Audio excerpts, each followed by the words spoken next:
This week's GeForce Now update brings a proper mix. There's a big new release with Doom: The Dark Ages, a flight sim that's quietly one of the most demanding games on the market, and a few surprises from Capcom.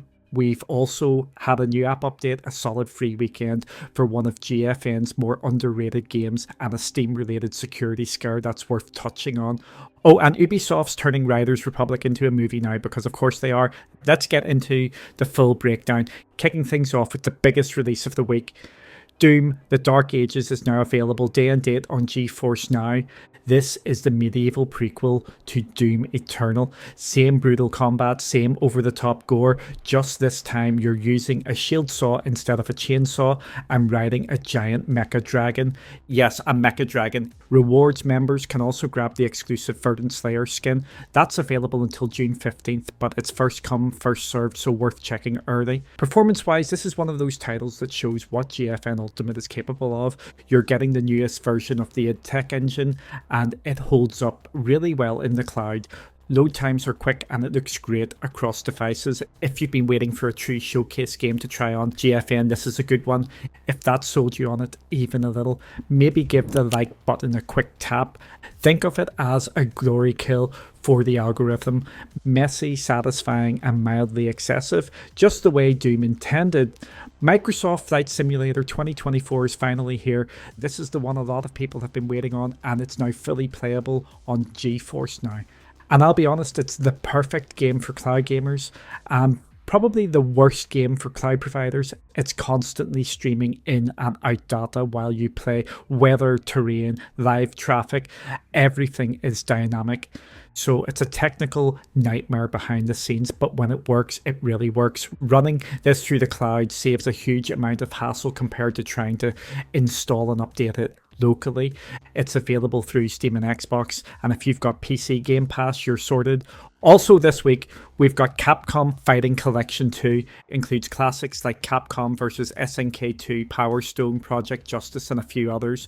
Online play is supported, which is a nice bonus, and it's good to see these older games made playable again without jumping through hoops. If you grew up with these in the arcades or want to see what all the fuss was about, it's worth a look.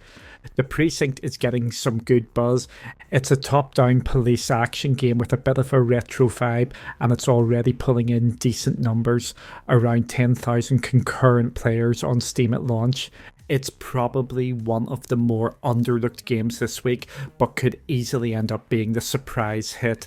If you're into that open-ended chaos where anything can happen mid-patrol, it might be worth jumping in. Then there's Blacksmith Master, which leans more into the chill sim space. You're managing a forge, hiring workers, fulfilling orders, that sort of thing.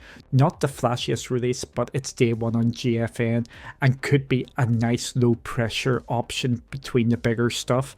A new GFN app update has rolled out this week, and while it's not a headline feature, it makes a few quality of life improvements. The main change is smarter library syncing for subscription services. If you're using PC Game Pass or Ubisoft Plus, supported games will now show up automatically after you hit resync. It's a small change, but it makes jumping between services feel a bit less manual.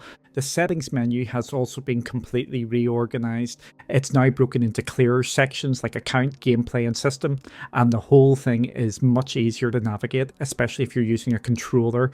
On Shield TV or handhelds, the new layout just works better. Controller navigation actually feels responsive now instead of being awkward or inconsistent. And on that note, Shield TV also gets support for 120 frames per second, assuming you're on the latest firmware and using the ultimate tier. So a good step forward if you're playing on the big screen. Nothing flashy in this one, but it's the kind of update that smooths out the edges a bit, just more polished all around. There's been a bit of confusion this week around a supposed Steam account leak, but here's what's actually happened. Valve has confirmed that Steam itself wasn't breached. What was leaked appears to be a batch of old two-factor authentication codes sent by SMS, most of which would have expired within minutes.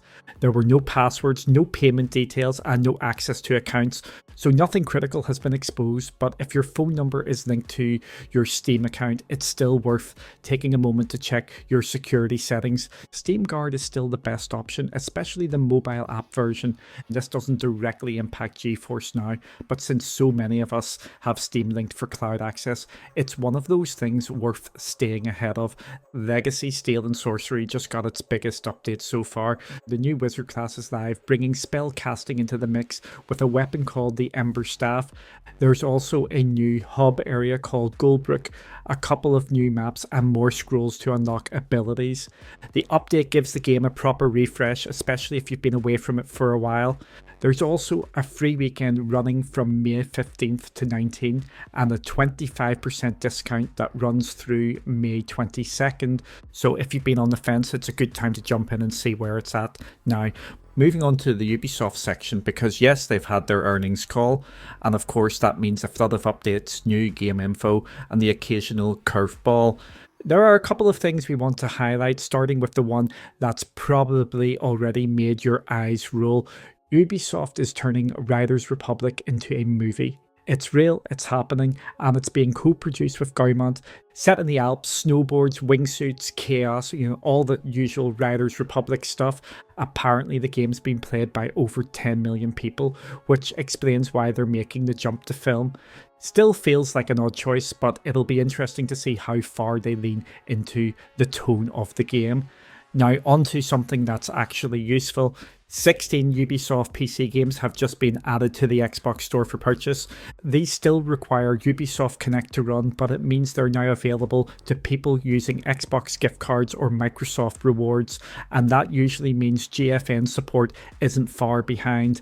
We've seen this pattern before with Ubisoft. Once the store listings go live, cloud access tends to follow. The list includes big hitters like Assassin's Creed Shadows, Valhalla, Odyssey and Origins. There's Far Cry 5 and 6, Riders Republic, Ghost Recon Wildlands and Breakpoint, Watch Dogs 2 and Legion, Immortals Phoenix Rising, The Division 2 and even Rainbow Six, Extraction. So expect these to start showing up on GeForce Now in the coming weeks and months.